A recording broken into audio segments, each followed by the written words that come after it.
I'm going to be reading a selection today from a really interesting source I found online. The source is called BBC World War II, The People's War. And I was looking for some materials to go with the novel Night by Elie Wiesel, and I stumbled across this great resource. And I've included a link to it in the materials for this week. And what it is it's literally tens of thousands of first person accounts of events in World War II. Now, some of them are Holocaust survivor testimonies, but others are from the perspective of Allied soldiers, people working in medical care, children living in England who were sent to the countryside to keep them safe from bombing. I mean, there's a little bit of everything. It's really easy to sort of fall down the rabbit hole of interesting resources, and I really want to encourage you to check them out. So, I could have picked any of probably 10 or 15 really interesting narratives, but I chose this one. It's called Maria's Story, and Maria Hay, that's her married name, was a young woman growing up in Poland who was about 17 years old at the start of World War II, and this is the story of what happened to her. So, Maria Hay wasn't actually Jewish herself, but Poland was invaded by the Nazis, and she lived in a Polish neighborhood, and her father had a Jewish neighborhood, and her father had a Jewish business partner. And later on, due to some events that you're going to hear about when I read her story, she is sent to a forced labor camp for 4 years. And this is the story of what happens to her and what happens after the war. So this is Maria's story from BBC Two, The People's War. My two brothers, a sister, and I lived with our parents in the town of Leściu in Poland.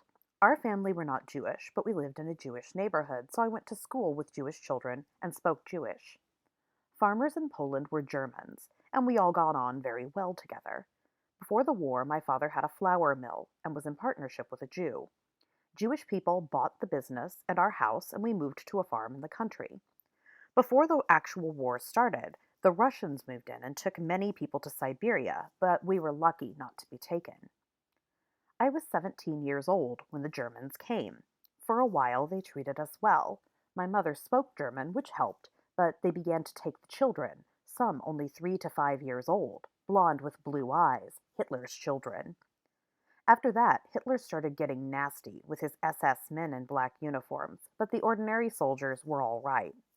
My mother had a Ukrainian helper, and she told us they were coming to take my brother, as they were starting to take grown ups. My brother ran away to another farm to hide. So I'll pause for a second. What they were doing is they were coming to take her brother to conscript him, to force him into the army to fight on the side of the Germans. They desperately needed more soldiers, so they were going to make her brother join the military. So we'll keep reading. One morning, about 10 a.m., the SS arrived with a big van. My father was out working on the farm. They came in with their guns and asked for my brother. Mother lied and said he had gone away to an uncle a long way away. The soldiers then said they would take me instead. Mother objected and told them I was only 18, but they would not listen. They told my mother to pack my bag, and she would not stop crying. The soldier told her to stop blubbering, as he had left a wife and 2 children at home and did not know if he would return. I told my mother not to be upset, as I would escape. I ran to the stable to give my favorite pig a cuddle, and the soldier followed me. He thought I was trying to escape, but when he saw what I was doing, he looked sad. I was taken to the lorry with my bag and sandwiches my mum had made. Inside were more girls and boys, all of my age, all crying. There were more SS men in the lorry. When the lorry left, everyone was crying, me, Mum, and the other children, and we were put in a train. We were in a cattle truck, no windows, straw on the floor, no water, no toilet. We traveled night and day. We stopped in a forest so we could go to the toilet, and we were given some bread and water. We traveled to Berlin, where we spent 3 days in an army camp. We were given cabbage soup and slept exhausted on a camp bed. The next day, we were selected to work for the Germans on farms or factories, etc. I was picked along with a lot of other girls to work at a factory. It was a camp at Seesen, near Hanover, with a 7-foot fence round. There was no way I could get out. We slept in bunk beds with army blankets and straw pillows, 9 to a room. I was asked if I was a Jew, as they said I sounded like it. They accepted that I was not a Jew, but two of the girls were Jews, but we kept it a secret.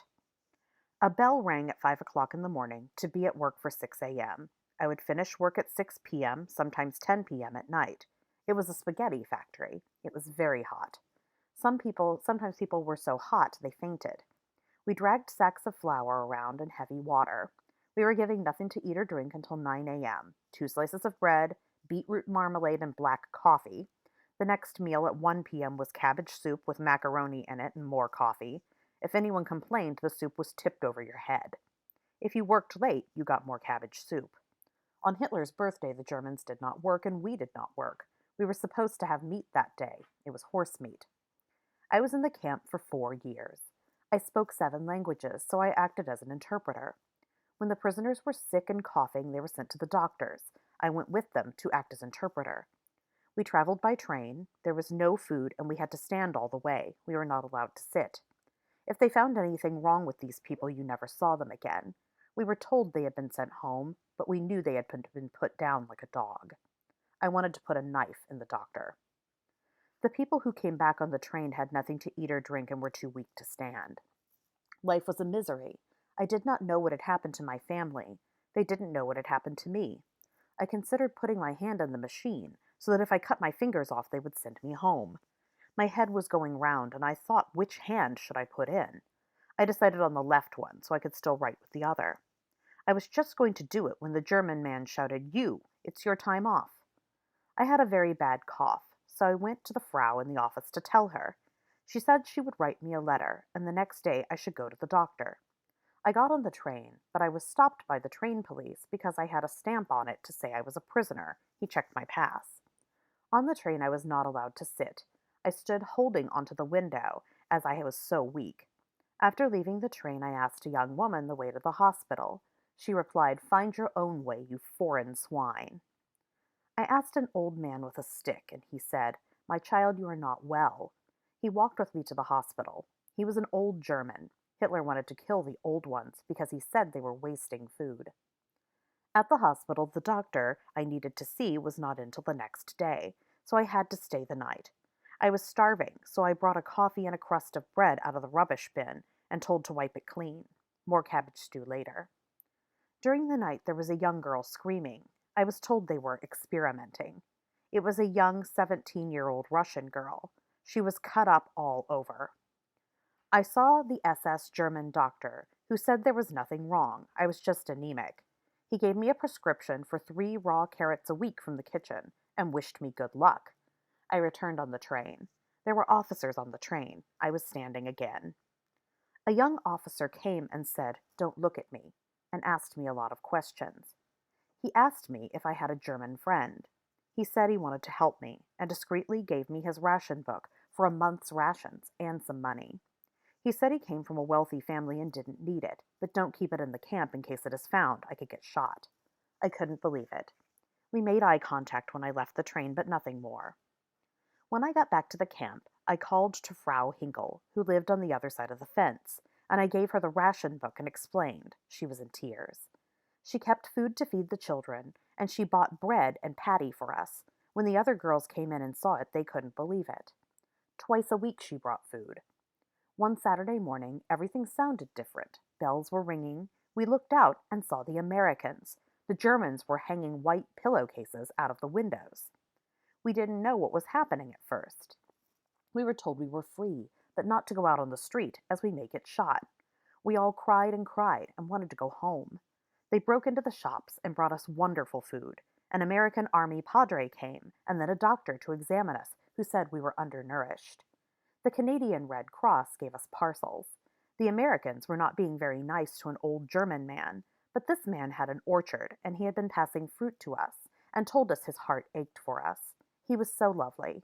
So we stopped the Americans from abusing him and explained this to them, so they stopped and gave him a cigarette. A lot of girls went to Canada. I was supposed to go to America, but I didn't want to. I wanted to go home. So I stayed at the camp and worked as an interpreter at the Red Cross hospital. It was full of people from the concentration camps. I was treated well and fed. I worked there for just over a year. There was a young English man from Sunderland who delivered medication. I got to know him. He asked me if I wanted to go home, but I didn't know if home was still there. He said he would take me to England, and you can stay with my family, and I will try and trace your family. I had to have a lot of papers, which is almost impossible, so his captain said, "Why don't you get married? It is easier. He's a good chap." We had known each other for about a year, and I was fond of him, and I knew he loved me. I found at that point in time difficulty loving anyone. We got married. The army paid for the wedding, a white dress and veil, flowers, everything. There were two vicars, one Catholic and one Church of England. After the wedding, Ted, my husband, returned to England, but I had to stay in the camp for 9 months while the papers were processed. An officer visited twice a week and took letters for us. Eventually, I was put on a Royal Navy ship to Hull, where I was met by the Army. At Sunderland Station, I met my husband's mother, and we got on very well. Ted was a glass blower, and we stayed with his mother for 6 months, and then we got a council house. I was cared for in England by a Jewish doctor. The Red Cross searched for my family and found them, but they had moved to another farm, but they were all safe.